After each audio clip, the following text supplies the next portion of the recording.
Loin de la Riviera italienne et de sa Dolce Vita, englouti dans le sable gris, le mirage d'une station balnéaire tombé en ruine. Dans ces résidences à l'abandon, 25 000 migrants se sont invités aux côtés de 15 000 Italiens. La Camorra napolitaine a laissé s'installer sur son territoire une mafia concurrente venue de l'autre côté de la Méditerranée.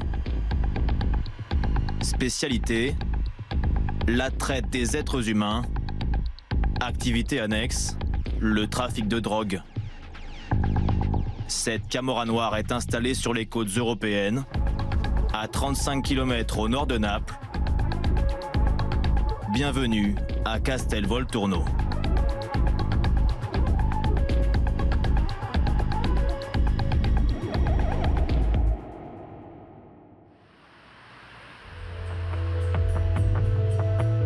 La Via Domitiana traverse Castelvolturno du nord au sud, sur plus de 30 km. Depuis l'Antiquité, cette ancienne voie romaine a vu passer toutes sortes d'échanges et de commerces. En ce début de XXIe siècle, des migrants la remontent chaque jour par dizaines.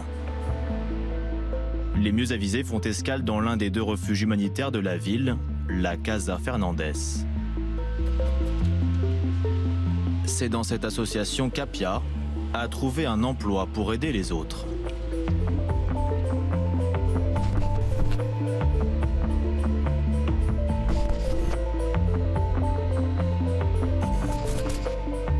Apia connaît Castelvolturno jusque dans ses entrailles. Sur l'artère principale, la prostitution ne se cache pas, quel que soit son âge. Est-ce qu'elles sont mineures? Oui, certaines d'entre elles ont 16 ans, 17, 18, et puis 20, 30 ou même 40 ans. Et qu'est-ce qu'elles font de l'argent? Elles doivent rembourser ceux qui les ont fait venir. C'est du trafic d'êtres humains.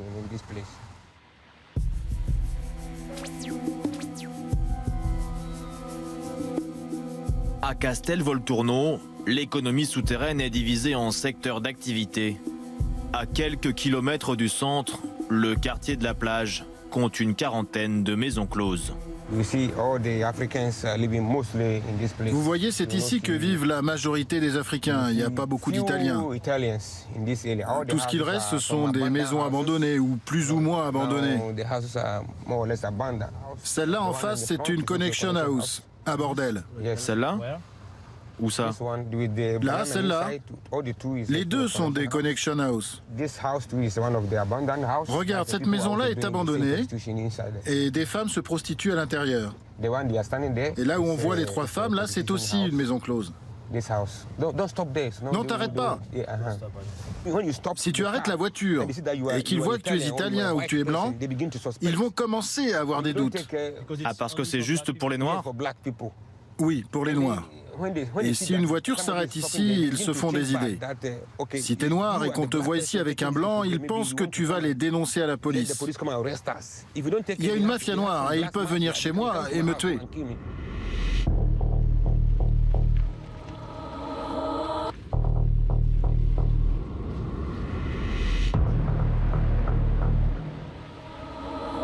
Apia risque sa vie en ouvrant les portes de cette maison close à des journalistes européens.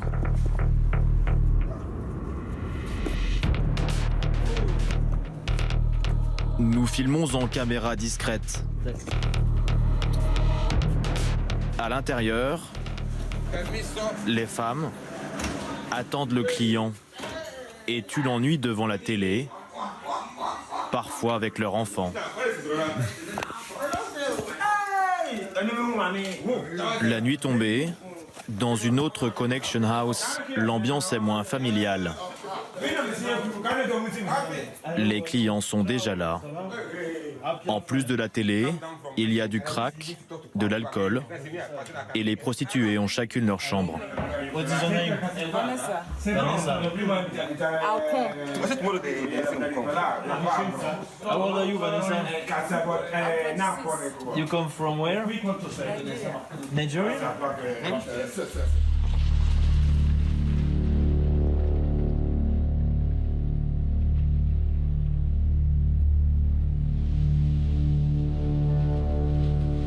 Sur l'ancienne voie romaine, même sous la pluie, l'activité bat son plein.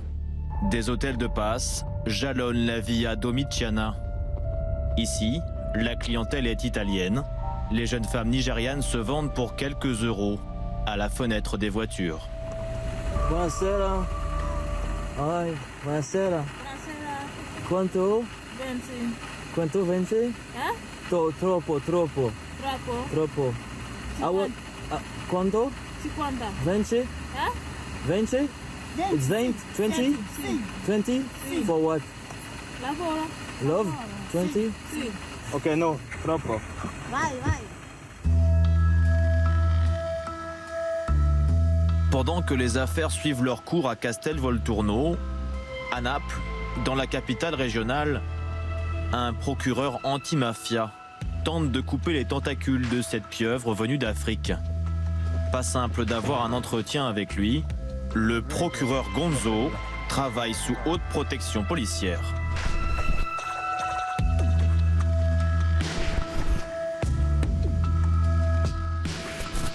C'est de la servitude pour dette.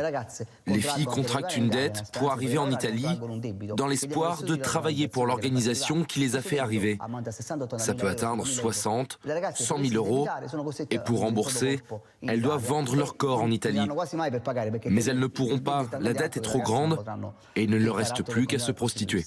À Castelvolturno, ils trouvent un terrain idéal. Il n'y a pas de contrôle et ils profitent de la prostitution des filles qui deviennent leurs esclaves. Parce que là, on ne parle plus de personnes libres, mais bien d'esclaves. Coppola Pineta Mare. Da piccolo complesso per le vacanze sulla via Domiziana, Pineta Mare si è sviluppata e si sta sviluppando sempre più in una superba città giardino in riva al mare.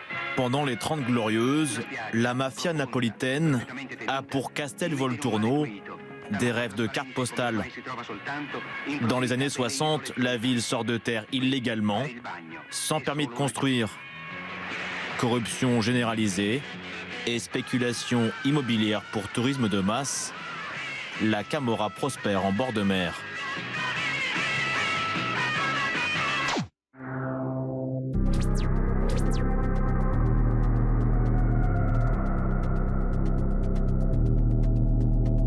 Aujourd'hui, il ne reste qu'une station balnéaire en putréfaction. Porco Polo est le quartier le plus délabré de la ville. Dans l'après-guerre, ce fut une base militaire américaine. Plus récemment, le décor de la série Gomorrah. Tout un programme.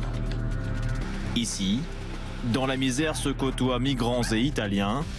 Ils squattent des appartements abandonnés et récupérés par des logeurs.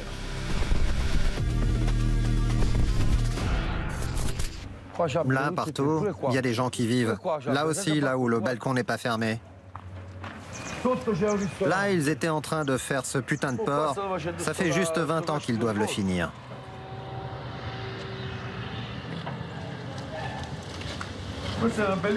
Ça, c'était de très belles maisons, en effet. Ici, un appartement.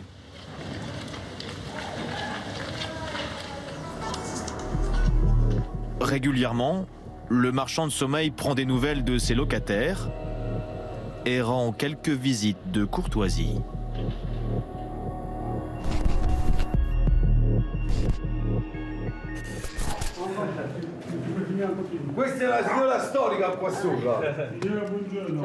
Caterina jouit d'une petite célébrité depuis qu'elle a joué dans Gomorrah. Ici, on a même tourné un film. C'est moi, là. C'était beau ici. On est même allé présenter le film à la télé. Et ça, c'était en quelle année? Quand ça pouvait être? Oh, je sais pas. C'était il y a longtemps. Regarde, c'est la plage, là. Elle était belle, non? C'était vraiment superbe. Regarde ce que j'ai trouvé. Ah, la voilà, la photo du festival. Projecteur de cinéma éteint, sa vie n'est pas un film. Caterina cohabite avec les migrants. Tout se passe bien. On s'entend bien, on s'entraide. Quand j'ai un problème, ma voisine me donne un coup de main et moi je fais pareil. On est combien de familles? 60, 70? Mais de toutes les couleurs. Hein. Là-haut, il y a même un Nigérian. Et c'est quelqu'un de très bien. Des gens bien ou des voyous, il y en a partout. Chez les blancs, chez les gens de couleur, partout.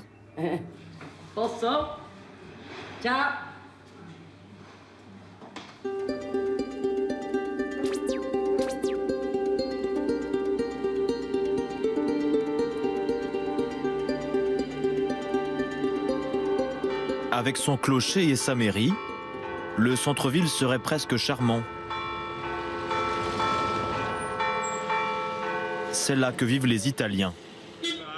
Aujourd'hui, c'est l'effervescence des grands jours. Les habitants se préparent à accueillir le ministre de l'Intérieur, venu tout spécialement de Rome, pour annoncer une bonne nouvelle. Ils disent qu'il y a un ministre qui va arriver. On est curieux de voir. Nous, on n'a rien de spécial à lui dire. Il paraît qu'il vient avec 20 millions d'euros. Ça se trouve, il va peut-être nous donner quelque chose à nous aussi. Le territoire est complètement abandonné. Les rues, les trottoirs, il n'y a rien que du désordre. Un vrai désastre. C'est quelque chose de terrible pour tout le territoire. Moi, je suis un habitant de Castelvolturno. Je n'ai jamais eu de problème de criminalité ou quoi que ce soit. Mais il y a le problème de l'insécurité. Par exemple, si tu te promènes dans la rue, peut-être que tu vas te faire agresser parce que du travail, il n'y en a pas. Comment tous ces gens peuvent-ils manger? C'est ça la question que se posent tous les habitants de Castelvolturno. Et les problèmes de sécurité, ça nous inquiète.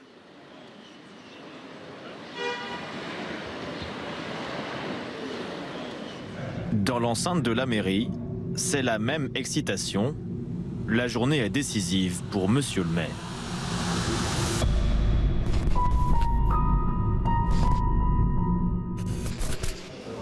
Peppe, chiamiamo Fiorillo, facciamoci scendere una pinna decente, perché la nostra consapevolezza. Il y a une prise de conscience.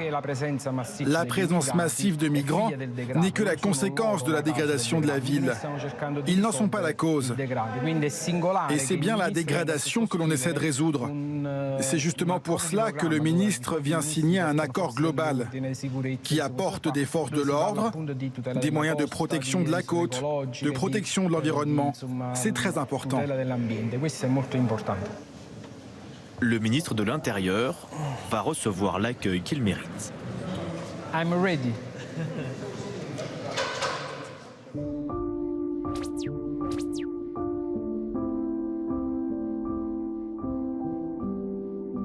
À l'autre bout de la ville, la Casa Fernandez. C'est un peu l'hôtel de ville des migrants.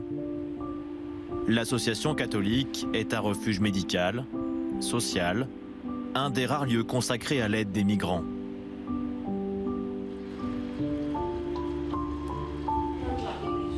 À l'intérieur, un cours d'italien. À Castelvolturno, il y a la plus grande densité de population de migrants en Europe, 2 pour 1 habitant local. Et l'afflux se poursuit.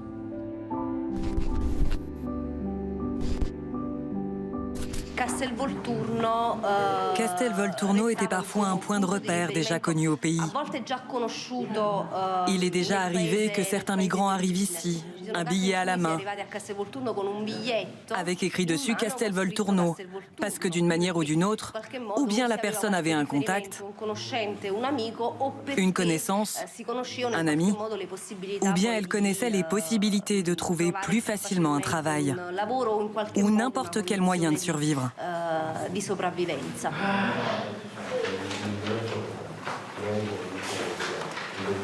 Il latte. Innanzitutto ditemi nella vostra lingua che cosa significa la parola latte. Laccini. No, aspetta. Che cosa significa la parola latte? Ne. Ok? L'apprentissage de la langue italienne, c'est d'abord un facteur d'intégration. Pour ces immigrés adultes, la connaissance de notre langue représente un véritable tournant dans leur vie. Gloria, i cornflakes. In quale delle caselle lo hai inserito? J'ai besoin d'apprendre l'italien pour mon avenir. Comme ça, quand je travaillerai, je pourrai communiquer avec les Italiens. C'est pour ça que je fais ça. Je suis ici maintenant. Il faut que je parle la langue. C'est le plus important, vraiment. J'ai besoin de savoir comment communiquer avec les Italiens, savoir tout ce qu'ils font. Parce que je ne suis plus dans mon pays maintenant. Donc pas le choix, j'ai besoin de tout maîtriser. Chaque matin, Gloria démarre la journée avec l'énergie des nouveaux venus. Arrivée il y a 2 mois à Castelvolturno, elle est en lutte pour préserver son intégrité et son intégration. This is one of my students. Welcome. One three-quarter. Childhood. Depuis mon enfance, j'ai toujours aimé découper tout ce qui me passe sous la main. Dès que j'ai des ciseaux, je suis contente. C'est ce que j'aime faire. Gloria donne des cours de couture, mais elle rêve de devenir un jour styliste internationale.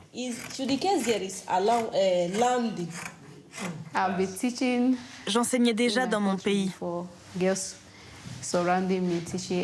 suis toujours très heureuse de transmettre et d'avoir des gens autour de moi. Vous êtes une femme forte? Oui, je suis une femme forte. Et pour vous, messieurs, elle est un exemple?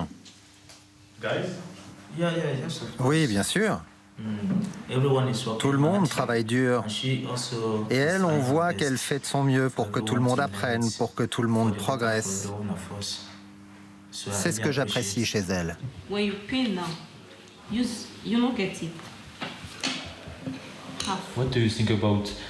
Qu'est-ce que vous pensez des femmes qui ne sont pas aussi fortes que vous? Elles sont obligées de faire d'autres choses. Vous pensez quoi de ces femmes? J'en sais rien. Parce que... Bon, si vous n'avez pas de travail... Moi, j'avais déjà ce travail dans mon pays. Donc je peux enseigner la couture. Mais si je ne savais pas le faire, si je n'avais pas cette activité, je viendrais quand même ici pour apprendre. Vous comprenez? Vous pouvez me raconter votre voyage? Non. Non, vous ne voulez pas? It's okay for now. C'était un voyage difficile? Non. Good. Cette plaie reste ouverte. Le procureur travaille depuis 10 ans sur ces réseaux nigérians. Il connaît parfaitement leur fonctionnement. La première chose qu'on leur dit, c'est « Maintenant tu te prostitues ou on tue ton père au Nigeria ». Donc c'est le summum de la violence. La fille vit en Italie, elle a perdu tout contact au pays, on lui fait croire que tout peut arriver à sa famille, elle n'a plus rien, et elle devient littéralement une esclave, contrainte de se prostituer et soumise à la volonté des hommes qui l'exploitent. Buongiorno. Benvenuti. Buongiorno ragazze. La couture comme échappatoire au trottoir. C'est le seul endroit de la région où les prostituées nigérianes peuvent apprendre un métier. Faith, come stai? Tutto bene? Ecco. Questa è Faith, mamma di 2 bambini.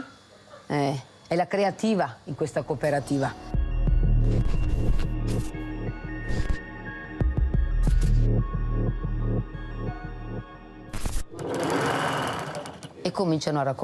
Parfois, elles se livrent. Les histoires sont plus ou moins toutes les mêmes. Il y a toujours quelqu'un au pays qui les a repérées quand elles sont vulnérables. Et là, le moment opportun, les gens du réseau viennent et leur disent « Écoute, moi je connais ta famille, j'ai vu ta situation, je peux t'aider à venir en Europe. » Là, pour elles, s'ouvre un horizon d'espoir. Et le parcours commence. La traversée vers Kano, dans le nord du Nigeria, puis la frontière, puis cet autre point important au Niger, Agadez. Et enfin, la traversée du désert. Le passage de la frontière avec la Libye. Et là, la Libye, c'est terrible. Les filles, elles ont du mal à raconter. Il faut des mois pour que l'une d'entre elles parle de l'expérience de la Libye.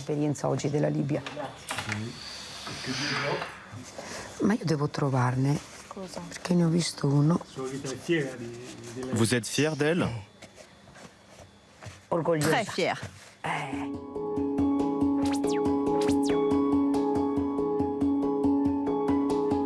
L'endroit est lugubre, sinistre. Il croupit au milieu du boyau principal de Castelvolturno, le Boomerang. C'est un ancien palace dont le passé prestigieux ne reviendra jamais. Sur le sol, des milliers de seringues d'héroïne confirment que l'industrie de la drogue a remplacé celle du tourisme. Castelvolturno, cité de tous les trafics. La descente d'Apia dans les entrailles de la ville se poursuit. Là, tu vois, ils vendent de la drogue. Ils font des tas de mauvaises choses. Mais ici? Qu'est-ce que tu peux trouver à l'intérieur? Ici, ils préparent et vendent de la drogue.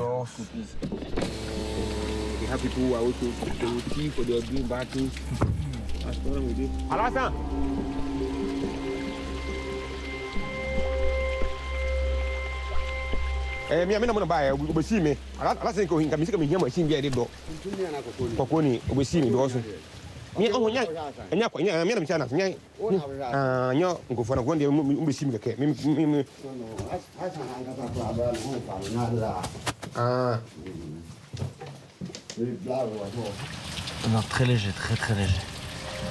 Il y a le mec qui compte. Il nous a vu, stop. Stop, il nous a vu.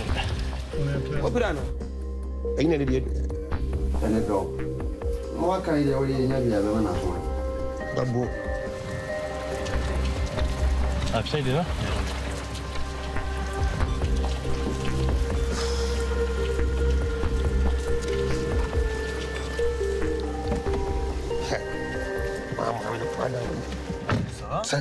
Comment tu vas? Allez, il faut pas traîner ici. Il y a un type qui nous a repérés. Avance et prends la prochaine à droite. Qu'est-ce qui s'est passé? C'est dangereux? Non, ça va. Je voulais parler à quelqu'un, mais ils étaient en train de préparer de la drogue. Ils fabriquaient la drogue? Quel genre de drogue? Trafic de drogue et d'êtres humains. Les Nigérians seraient-ils en train de s'imposer sur ce territoire où autrefois prospérait la Camorra? En 2008, une guerre éclate entre les deux clans. 6 Nigérians sont froidement exécutés. La Camorra répand la terreur. Les règlements de compte s'enchaînent. Mais la justice va multiplier les arrestations. La redoutable mafia napolitaine va devoir céder des parts de marché aux Nigérians. On a découvert que ces groupes ont une véritable structure pyramidale. Ils naissent au Nigeria, au départ comme des groupes d'étudiants à l'université, puis ils fondent des cellules dans toute l'Europe et dans le monde entier. On appelle ça des Black Axe, des haches noires. Ils utilisent la violence pour terroriser leurs adeptes et faire des profits. Ça ressemble à la méthode qu'utilise la mafia, fondée sur la domination, la loi du silence, la peur. C'est la même méthode que ces gens utilisent à travers des cellules partout dans le monde, en Europe ou en Italie. En quoi l'état très dégradé de la ville a-t-il contribué à cette situation de prolifération de la prostitution et de la drogue? Dans les années 60, Castelvolturno était un lieu où il était très difficile d'écouler de la drogue. Maintenant, c'est différent. Oui, la dégradation de ce territoire a largement contribué au développement des trafics. Et je ne sais pas à quel point c'est volontaire ou le fruit du hasard. Sur la place de la mairie, le ministre italien de l'Intérieur arrive avec son chèque de 20 millions d'euros.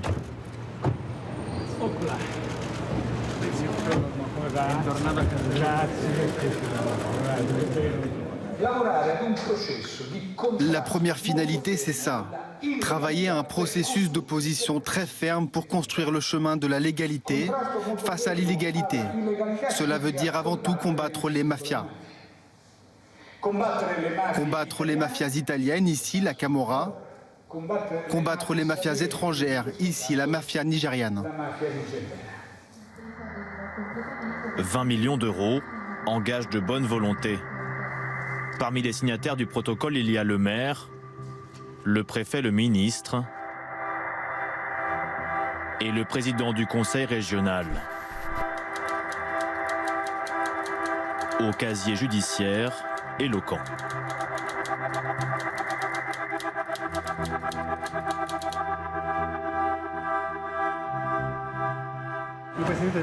Une question, Monsieur Daluca, pour la télévision française. Une question pour la télévision.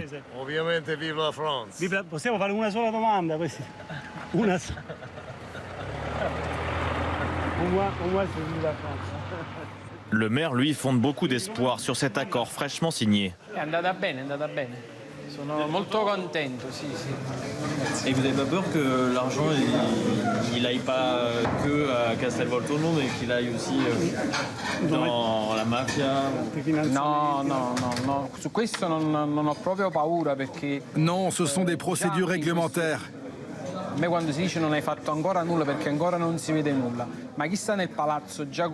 Il n'y a aucun doute à avoir sur personne.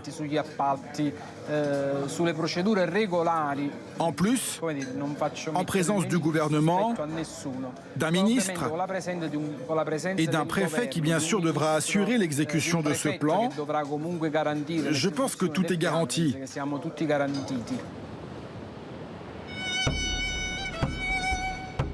Après avoir traversé la mer au péril de leur vie, les femmes et les hommes venus d'Afrique pour suivre leurs rêves européens ne pouvaient pas se douter qu'ils tomberaient dans le piège d'un esclavage moderne et mondialisé.